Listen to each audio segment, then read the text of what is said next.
Bonjour à vous, bonjour à vous. Bon, je pense que vous allez bien.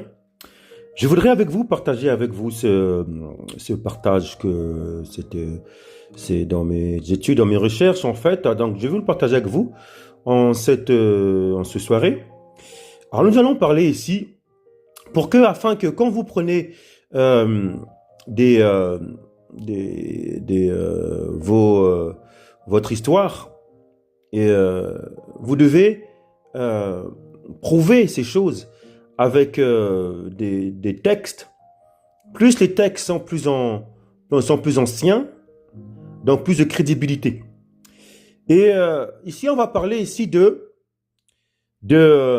la Bible, la version primaire de la Bible au niveau de l'écriture elle-même, de notre histoire, puisque quand je parle de Bible, je parle de l'écriture, donc je parle en fait de ce qui est écrit, de nos mouvements.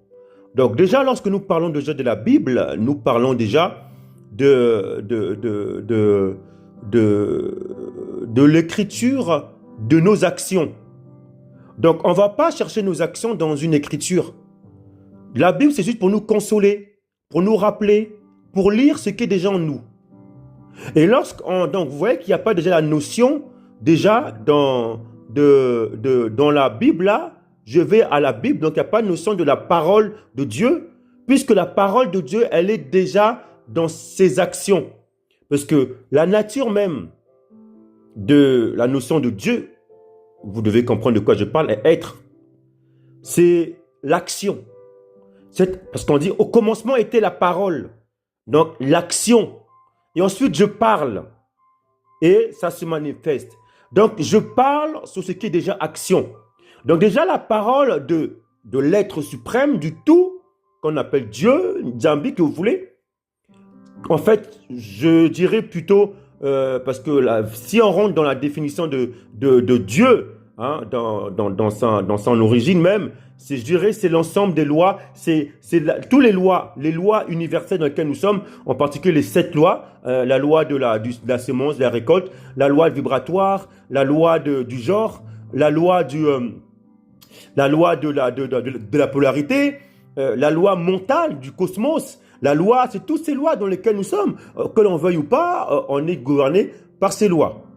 Et donc, ce qu'on appelle en fait, en gros, Dieu là en fait, pour comprendre en fait aux enfants, ceux qui traduisent, qui mettent ce mot pour cacher en fait, c'est quoi en fait la notion de Dieu dans son sens véritable.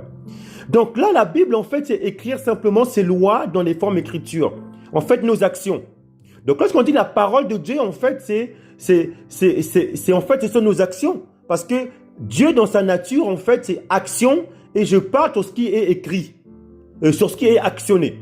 Donc là, maintenant, on va parler de la version primaire, le plus crédible primaire de la Torah, donc de la Torah, donc du Testament, Torah, du peuple, des auteurs des Écritures, donc la Torah contenue dans la Bible, et le renouvellement du Testament, qu'ils appellent le Nouveau Testament. Et là, on va prendre les textes, l'écriture, donc la Bible, primaire, les versions les plus proches.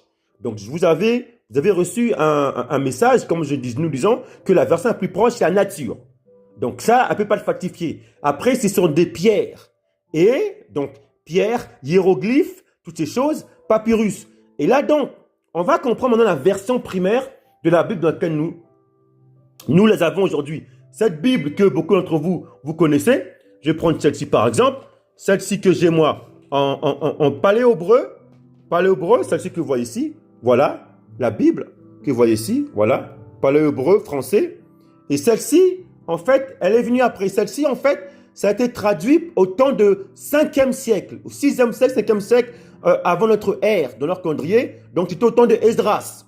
C'est Esdras qui a rassemblé les Écritures. Mais quelle écriture Esdras a rassemblé et qu'il a recrit avec les scribes du peuple? Et bien, il a pris, parce que c'était en dispersion à Babylone, Esdras, à travers les textes qu'il avait de nos pères, il a pris, les a rassemblés et il a écrit l'histoire en s'appuyant plus sur l'héritage, plus sur le comportement de lequel nous étions en dispersion. Maintenant, on va lire d'où viennent ces textes avant Esdras? Parce que ce que nous avons ici, comme je vous ai montré, là, voilà, celle-ci, en fait, elle est des textes des lettres de Qumran qu'on a retrouvées en des déserts en 20e siècle, au milieu du 20e siècle. On a retrouvé ça. Et là, donc là, ces textes-là, on a retrouvé à Qumran, par un bédouin, on dit, et là, on a retrouvé les textes.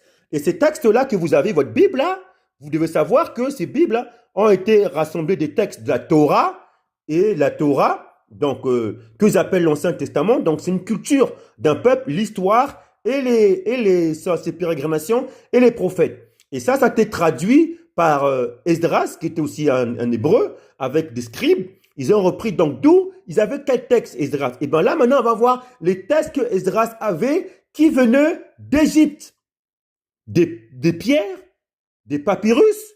Et là, maintenant, on va lire des textes que Esdras avait et qu'il a écrit, lui. Il a rassemblé ces textes, ces pensées, en communiquant la pensée dans laquelle ils étaient en dispersion. Et il écrit maintenant ces textes.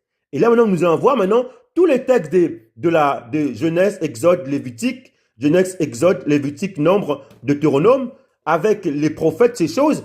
Esdras, en fait, là, il avait des textes et il écrit ces textes-là. Et ces textes-là d'Esdras, il est inspiré des textes de nos pères avant qu'il avait.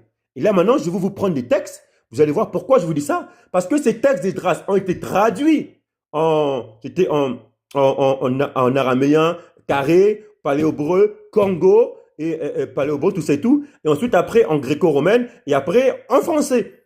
Et vous allez voir que la traduction, au fur et à mesure, si vous ne comprenez pas l'origine, et vous allez comprendre à la pensée, parce qu'après, cette Bible, après, a été en quelque sorte écrit l'ensemble, choisi dans une idéologie d'un peuple. Donc là, on va parler en fait maintenant de les textes que Esdras avait plus anciens, sur quoi Esdras s'est inspiré. Et vous allez voir que maintenant, quand on lit l'origine, la pensée même de ces textes, vous allez voir que c'est profond. Donc là, pour comprendre déjà ça, il faut comprendre que nos textes, les textes, la Bible, donc la Torah et la Bible de nos pères, ont été, ces textes-là, en fait, de la Torah, des prophètes, ces choses-là, eh ben, sont d'origine en Égypte. Vous parlez pourquoi en Égypte? Parce que le peuple hébreu était en Égypte. Et c'est quand Esdras était dispersé en Babylone, il a pris ces textes-là qui étaient en Égypte, et de là, il a maintenant traduit en même temps son histoire. Vous comprenez? Donc, c'est en Égypte. Donc, pourquoi je dis ça? Parce que la version primaire de la Bible, on la trouve en Égypte. Oui, mes amis, en Égypte. Et donc, où en Égypte? À Kama. En Égypte, chez les pharaons. Là, c'est là que... pourquoi? Parce qu'on est passé par là. Parce que nous, les Égyptiens, les Hébreux, qu'on appelle les Congos, d'origine Couche, l'origine d'Égypte, Pharaon, a commencé par Couchite. Donc, la civilisation d'Égypte, il faut comprendre la civilisation nubienne, Couchite. Donc, mon peuple au-delà de Couchite. Et c'est là maintenant où nous, après on est parti en Égypte. Voilà pourquoi on dit mon peuple en Égypte. Là, je vais vous montrer un livre. Ce livre-là, vous allez faire comprendre, la Bible avait raison. L'archéologie révélait l'existence des Hébreux en Égypte. Regardez bien. Ça, c'est un Yiddish. C'est lui là que vous voyez. Regardez bien. Lui, le professeur Joseph Davidovitz, est membre de l'association internationale de l'égyptologue, docteur en sciences. Il est le spécialiste mondial des pierres de synthèse géofumaire. Il est l'auteur de la théorie de la construction pyramide. Voilà, celui que vous voyez là. Voilà, c'est le Colherme là. Et lui maintenant, il a eu des choses qu'on cachait à l'époque. Maintenant, il révèle le patriarche Joseph. Amenez mon fils. Donc, je lis, voilà, le patriarche Joseph de la Bible, désormais un visage et un nom, celui de amener nos fils de Apou, le plus grand scribe et savant de l'Égypte qui vécut de 1430 à 1350 avant Jésus-Christ et qui inspira Akhenaton, le pharaon monothéiste. Voilà. Donc là, il parle de Joseph en Égypte. Ce qui est logique, parce que nous, en fait, on était confondus aux Égyptiens. Donc, ce qu'on appelle aujourd'hui les panafricanistes, nous, en fait, on était la source, l'origine même les hiéroglyphes dedans là, par rapport à la civilisation nubienne Égypte, donc Couchite Égypte, mon peuple au-delà de Couchite. Et là, nous-mêmes, on a initié l'écriture hiéroglyphe, je veux dire, parallélisme avec le carré araméen, donc Congo et paléo-hébreu. C'est pour ça qu'après qu'on est sorti d'Égypte, donc le peuple d'Égypte, on a maintenant écrit en paléo-hébreu, mais il y a une similarité. Vous comprenez? Alors, déjà pour comprendre déjà ça, donc là vous allez voir maintenant Joseph que vous appelez, qu'on appelle Amnémophis, fils d'Apou, en Égypte. Et là je vais vous montrer par exemple, là, je vais vous montrer par exemple une image là. Voilà, on va le lire ensemble. Voilà, vous voyez, ça c'est ceux qu'on a trouvés en Égypte. Ça c'est Joseph. Voilà, un grand négroïde. Parce qu'en Égypte, c'était que des négros, des mélaninés. Et maintenant, vous allez comprendre, la Bible aussi en parle. Voilà, à l'origine, il s'appelait Ouïa. Voilà. Maintenant, on va prendre un texte, par exemple. On va prendre quelques textes bibliques d'aujourd'hui, comme le libérateur. Donc, le libérateur. On va lire un texte. Le libérateur qu'on appelle Jésus, qui est en fait le libérateur du peuple. Par exemple, on va lire était en Égypte. Donc, vous voyez, là, par exemple, on va prendre un texte, je ne sais pas ce que j'ai préparé ça moi. Voilà. Dans les lettres de Matthieu, 2, 13, 15. Après le départ des mages, donc là, je vais prendre ça, voilà. Vous prenez prendre, voilà. Je lis Matthieu, voilà.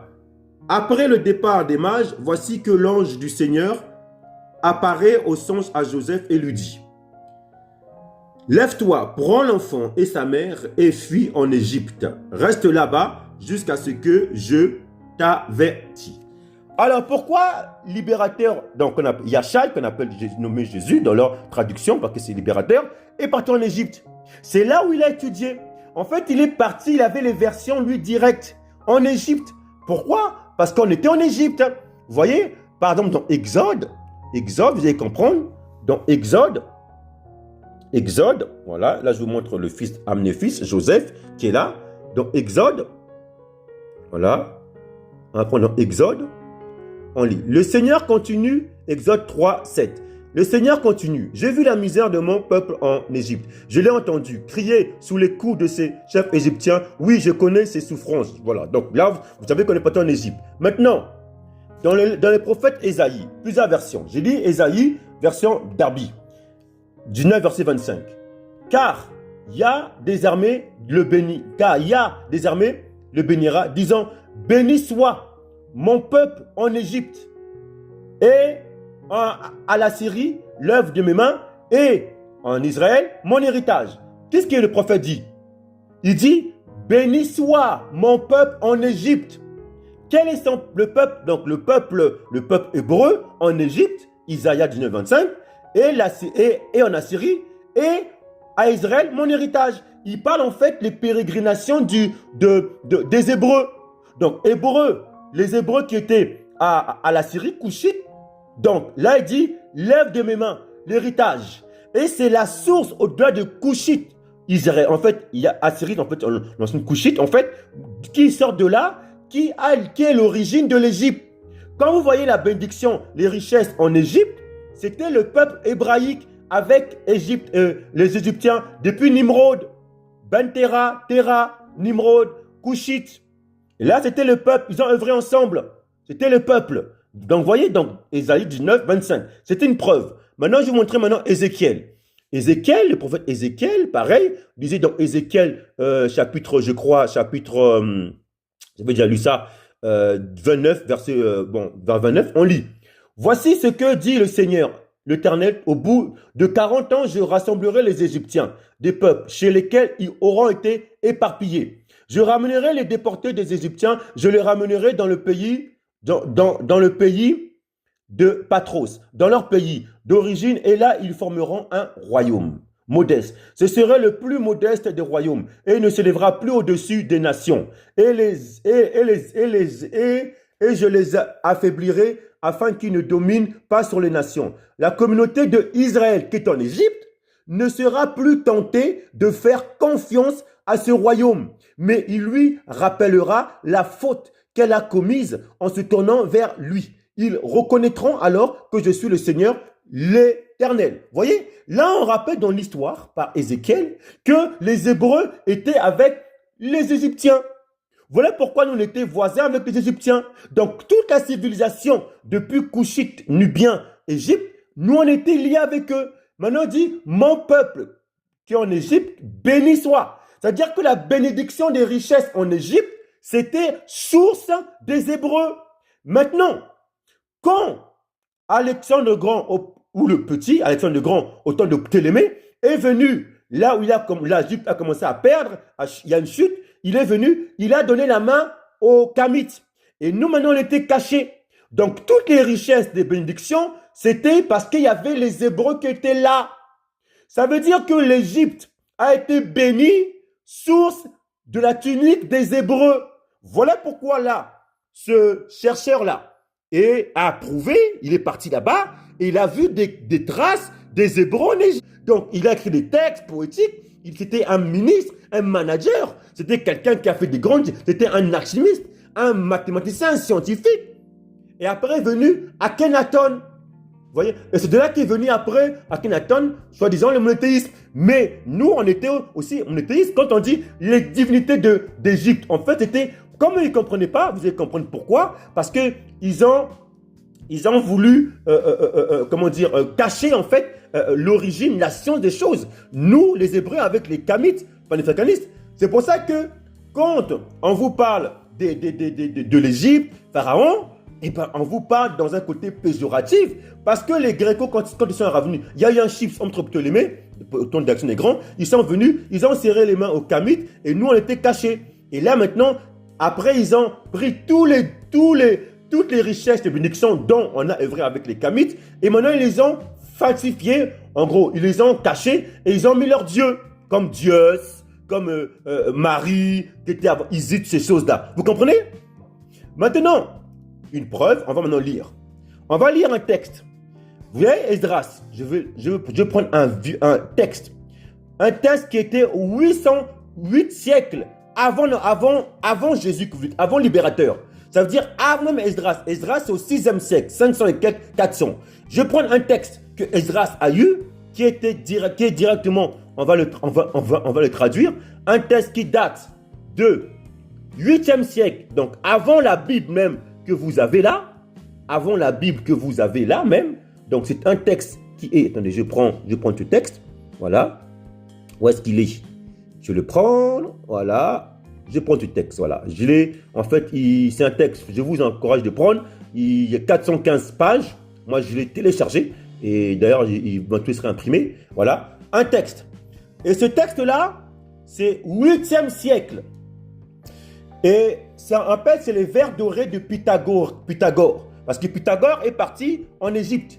Pythagore s'agenouillait devant notre science, devant Nubie égyptienne, donc les Couchites égyptiens. Quand je dis Couchites égyptiens, je parle des Hébreux et des Égyptiens. Notre science. Parce que la bénédiction de l'Égypte, c'était source de nous. Nous, on est partis après notre sortie d'Égypte, mais le cœur même des bénédictions, c'était nous avec les Égyptiens. Vous devez comprendre ça. Pourquoi? Parce que ça, on l'a caché. Je vais vous montrer un exemple par rapport à ici, dans ce livre-là. Mais là, on va lire un texte qui était bien avant Esdras. Esdras, on est en 500, donc 5e siècle, 6e siècle, 4e siècle. Là, maintenant, c'est au 8e siècle, vers 700-800, des textes de vers dorés de Pythagore. Écoutez bien, je lis ces textes. Donc là, c'est les écrits sacrés de nos ancêtres. Ça veut dire de nos ancêtres hébreux Congo, en Égypte. Et ça, vous le retrouvez dans les lettres de sagesse, que eux, dans nos Bibles, les sagesses, proverbes, que ceux qui ont pris nos textes après traduits, ils ont caché une partie des textes. Là, Esdras avait ce texte-là. Esdras contenait ces textes de nos sages. Mais après, Esdras était traduit autant au 4e siècle, 3e siècle, après notre ère, Constantin, ont supprimé des textes. Et ces textes-là, que eux n'ont pas supprimé, qu'ils ont supprimé, mais quand on retrouve une partie dans nos sages, je vais nous les lire. Écoutez bien maintenant. Donc je vous lis. Alors, préparation. Moi, j'ai téléchargé Hein, et je suis en train de l'imprimer, ça c'est trop pour imprimer, ça à peu près 400 pages, double, recto verso. Ça c'est texte que vous ne trouverez jamais. Là pour le moment, profitez-en, téléchargez. Hein, je vais vous mettre le lien. Alors ça c'est quelqu'un qui a, je vous le montre, c'est un Français qui était né en 1800 et quelques, qui lui a écrit ces textes, a traduit ça, et il est mort en 1901 je crois. J'étais un Français, je vais peut-être mettre le nom en bas. Et voilà, et à l'époque, tous les textes avant 1850 ou même 1945, tout sera falsifié. Là, à l'époque, là, c'était des Français qui étaient crédibles sur tout ce qu'ils voyaient. Et là, vous devez les télécharger parce que ça maintenant, il les prive.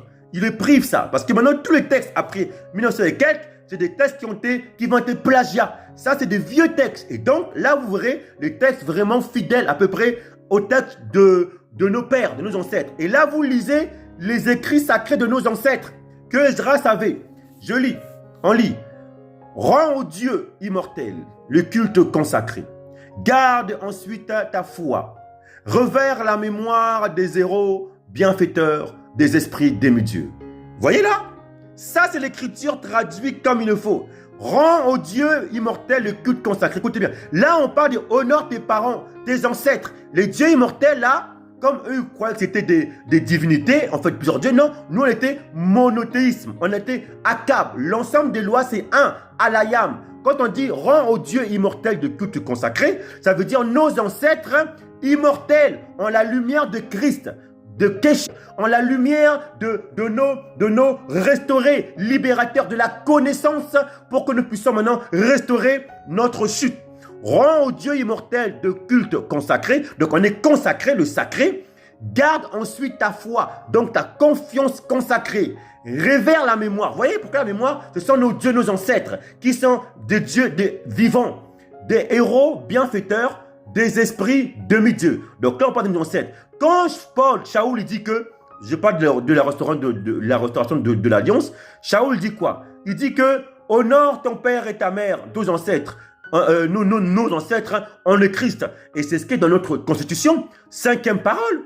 Honore ton père et ta mère. La promesse est longue vie. Nos ancêtres. Et c'est ce qu'on dit ici. Rends au Dieu immortel le culte consacré. Garde ensuite ta confiance. Révère la mémoire des héros bienfaiteurs, des esprits demi-dieux. Sois bon. On va lire. Je monte. Je lis avec vous. Voilà, j'ai des textes. Hein, je prends. Voilà. À la loi, au témoignage, je prends « Sois bon, fils, frère, juste, époux tendre et bon père, choisis pour ton ami l'ami de la vertu.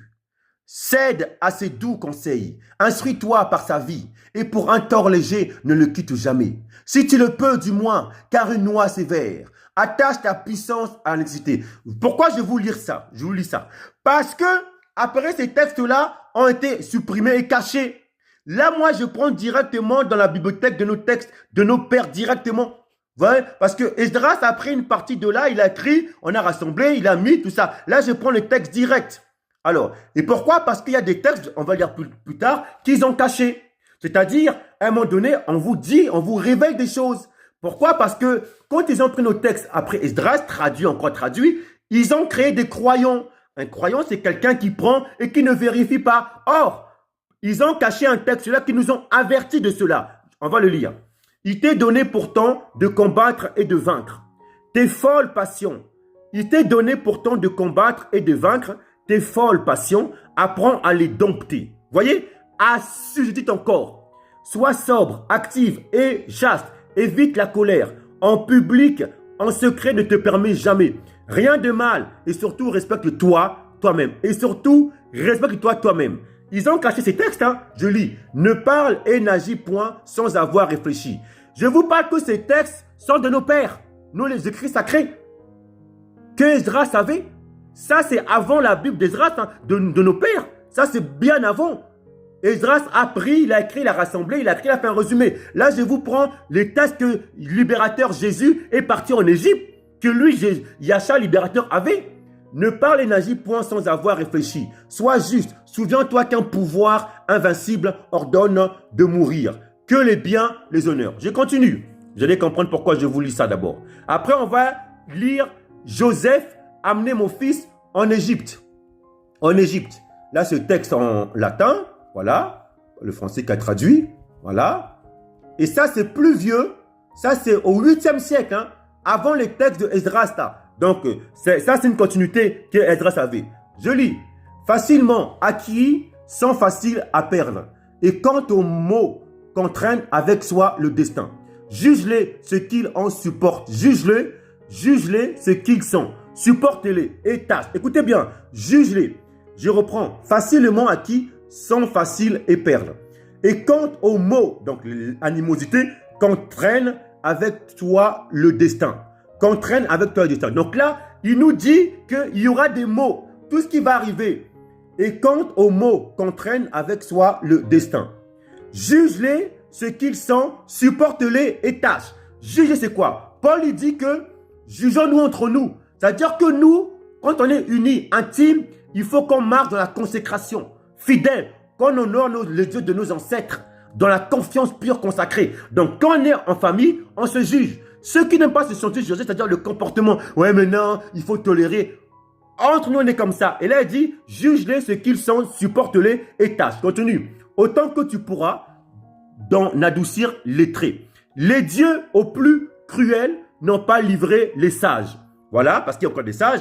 Comme la vérité, l'erreur a ses amants. Là, le sage, donc moi, en fait, le philosophe, en fait, le sage de sa science approuve ou blâme avec prudence. Et si l'erreur triomphe, parce qu'il philosophie, c'est la science de la sagesse, hein. Il s'éloigne, il attend. Écoute et grave bien en ton cœur mes paroles. Ferme l'œil et l'oreille à la prévention. Crains l'exemple. Écoutez bien nos textes qu'eux, ils ont cachés. Ça, c'est nos Bibles de nos anciens, mes amis. Oh! Ça, c'est la Bible de nos anciens que la nation qui a pris nos cultes en plagiat, en fait, en traduit, de telle manière à ce qu'on ne voit pas toutes ces choses. Vous allez comprendre pourquoi. Je continue. Ok. Et si l'erreur triomphe, il s'éloigne, il attend. Et si l'erreur triomphe, donc le mensonge triomphe, il s'éloigne, il attend. Je lis. Écoute et grave bien en ton cœur mes paroles. Ferme l'oreille à la prévention.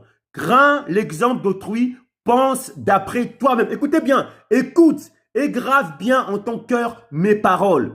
Ferme l'œil et l'oreille à la prévention. Crains l'exemple d'autrui, pense d'après toi-même. Où sont les croyants qui, eux, ils vivent par les sentiments. Crains l'exemple d'autrui, pense d'après toi-même. Consulte, délibère et choisis librement. Consulte, délibère et choisis librement. Laisse les fous agir et sans but et sans cause. Tu dois, dans le présent, contempler l'avenir. Tu dois, pas dans le passé, hein, les rêveries, hein, dans le présent, contempler l'avenir. Ce que tu ne sais pas, ne prétends point le faire. Instruis-toi, tout s'accorde à la constance, au temps. Veille sur ta santé. Dispense avec mesure. Au corps, les aliments, à l'esprit, le repos. Trop ou trop peu de soins sont à fuir, car l'envie, à l'un et l'autre excès, s'attache également. Le luxe et l'avarice ont des suites semblables. Il faut choisir en tout un milieu juste et bon. Waouh! Et ça, c'est des livres de nos écrits sacrés. Ça, c'est avant même dont Esdras s'est inspiré. Consulte, délibère. Écoutez bien, crains l'exemple d'autrui. Pense d'après toi-même. Va pas chez les religieux. Oh, ces faiseurs de mensonges, ces producteurs, ces pasteurs, ces bishops, ces producteurs d'un système qui a plagié nos écrits sacrés. Consulte, délibère et choisis librement. Il dit consulte. Ok, tu les prends. Tu consultes, tu délibères et choisis librement. Consulte, ça veut dire que tu peux écouter. C'est pas tout seulement. Tu consultes. Crains l'exemple d'autrui, pense d'après toi-même. C'est-à-dire, tout ce qu'on te dit, pense d'après toi-même. Même quand on te dit, ne crois pas. Ce n'est pas des croyants. Tu écoutes, c'est pas fini. Lâche la croyance. Maintenant, tu consultes. Maintenant, c'est qui t'a dit, tu vas le consulter. Comme les chrétiens de Béréen. Les vrais chrétiens des Hébreux d'origine. Parce qu'après, le chrétien là, a été plagiat, c'est devenu le christianisme moderne. Consulte après, délibère et choisis librement. Là, c'est un scientifique, c'est pas un croyant. Crains l'exemple d'autrui, pense d'après toi-même. Consulte, délibère et choisis librement. Laisse les fous agir et sans but et sans cause. Les fous, ce sont les croyants, les religieux. Aman, oui, c'est bon, Dieu est bon. C'est qui Dieu? T'as consulté, t'as délibéré et choisi? Non, c'est Dieu. Mais c'est quoi Dieu? Oui, mes amis, quand tu vas pas, tu lis, tu consultes pas, tu délibères pas, tu choisis pas, tu es un croyant. Nous, on n'est pas des croyants. Le royaume est en vous. Maintenant, délibère. Laisse les fous agir et sans but et sans cause. Les fous, ce sont les religieux. Tu dois dans le présent contempler l'avenir. C'est dans le présent contempler l'avenir. Ce que tu ne sais pas, ne prétends point le faire. Voilà. Ceux qui viennent venir, ils montrent. Moi, je sais, c'est bon. Non!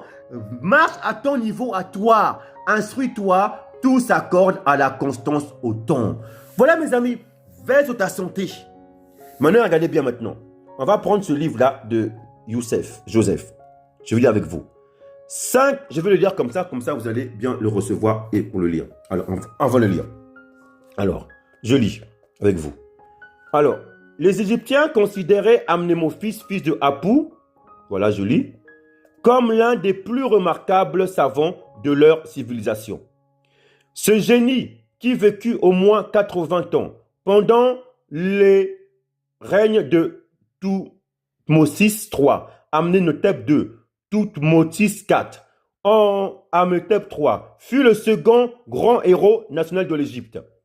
Tout comme Imhotep, sous le pharaon Djoset, il était le second personnage du pays, à en croire le texte gravé dans la pierre. Vous voyez la pierre, les 8 statues dédiées à ce personnage hors du commun. Là, vous voyez la statue, là c'est Youssef, regardez bien. Voilà, une statue qu'on a trouvée de lui. Voilà. Ministre de tout. Voilà, les travaux. Là, c'est Joseph, amené mon fils d'Apou. Voilà, c'est pas un yiddish, hein. Et là, je vous signale encore une chose. Là, c'est pas moi, ça. Ah, ça a raccroché. C'est pas grave. Je vous rappelle une chose. Là, c'est pas moi. Ce n'est pas moi. Je prends simplement à la loi, au témoignage, l'histoire. Voilà, c'est lui. C'est lui qui révèle ça. Donc, lui-même, il dit que Joseph était un négroïde. Un hébreu-négroïde, mélaniné. Parce qu'il a pris des parties là-bas et il a vu. Et il prouve maintenant que dans les textes en Égypte, où Jésus, qu'on appelle en fait libérateur, était là-bas. C'est pour ça que Yacha est parti en Égypte. Vous croyez quoi? Voilà. Maintenant, écoutez bien. On va le lire. Voilà, je remets. 5 de ces statues sont contemporains et furent placés dans les temples de Karnak, juste après sa mort. Voilà, excusez-moi, je vais avancer un peu pour mieux le lire parce que je ne suis pas bien en position. Ça va un peu de couper. Alors, voilà, là c'est bon. Vous voyez? Voilà. Une autre fut retrouvée dans la ville d'Arthribis, d'où il serait originaire. Le colosse du Caire. Donc voilà, vous voyez. Et voilà. Et là maintenant, vous voyez, voilà. Là maintenant, vous voyez maintenant ce qu'on présente là. Voilà, ça c'est marqué. Écoutez bien. Figure 8. Écriture hiéroglyphe d'Amnémophis, fils de Apou. Là, c'est Joseph. C'est écrit en hiéroglyphe royal, scribe. Amnémophis, Makerou, fils Apou, noble de Kamville. Voilà, ça c'est Joseph. Et ça, c'était dans les scribes pyramides. C'est Joseph, c'est lui, c'est un hébreu. Voilà, vous voyez, maintenant je lis encore plus loin. Voilà, il est très facile de faire la distinction entre une statue gravée, je vais mettre en gros, comme ça on va bien le lire. Voilà, gravée du vivant d'Amnémophis, fils de Apou, avec les postes d'avec les post-mortem. Si l'on se reporte à l'écriture hiéroglyphe de son nom dans la figure 8, on remarque entre le dessin du personnage, voilà, assis sur un fauteuil et celui de Loa, se trouvent 2 signes verticaux. Ceux-ci, prononcés Makerou, désignent une personne décédée en paix avec elle-même et les dieux, ayant passé avec succès l'examen de la justice de Math. On les traduit par justifié, accepté par Math. le Congo, Joseph, hébreu. Voilà pourquoi on dit mon peuple bénit mon peuple en Égypte. Les Congo hébreux en Égypte. C'est ça les Joseph. Après, voilà, après Moïse a suivi. Hein? On retrouve cette expression sur cette statue. Voir par exemple celle des figures 9A, 9B. C'est ça qu'on trouve, voilà. Ces statues. Voilà. Mais sur la 8e précisément, celle des 80 ans, fait de son vivant, figure 13-14, elle est visible sur la lignée hiéroglyphe ornant le socle des statues 9A, 9B, avec l'écriture de droite à gauche. Elle est à gauche du personnage assis sur son. Voilà. À l'origine, voilà, je lis. À l'origine, il s'appelait Ouï. Il aurait été l'héritier d'une famille de la ville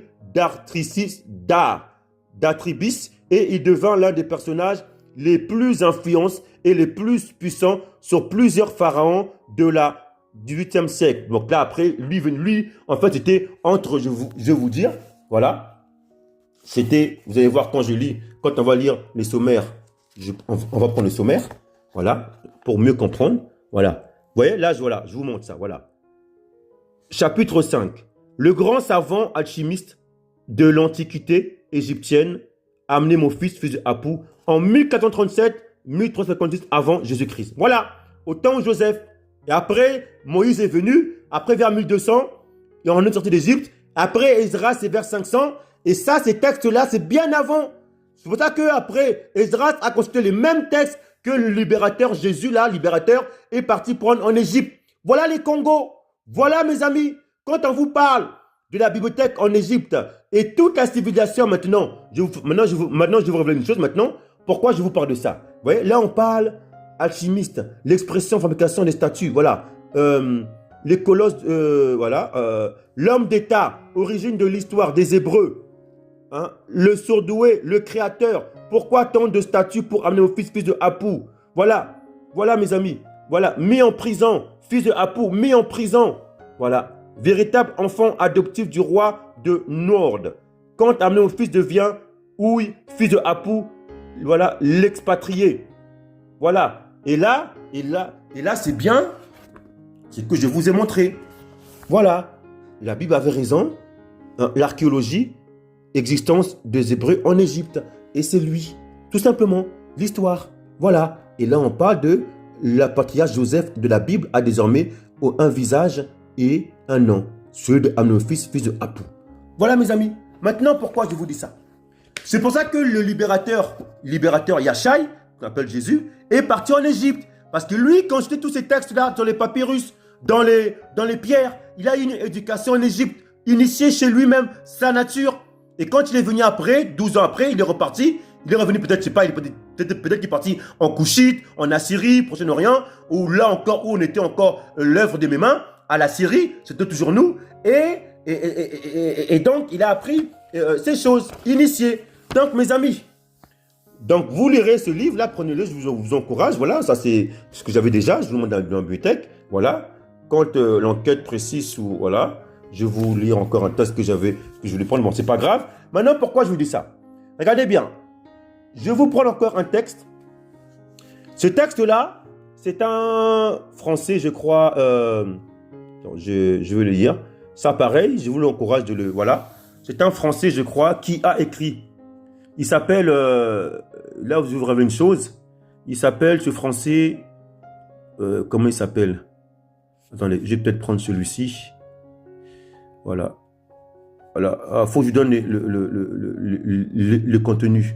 Voilà. Les divinités égyptiennes, leur origine, leur culte et son expansion dans le monde à propos de la collection. Ça, c'est un livre qui fait à peu près 500 pages.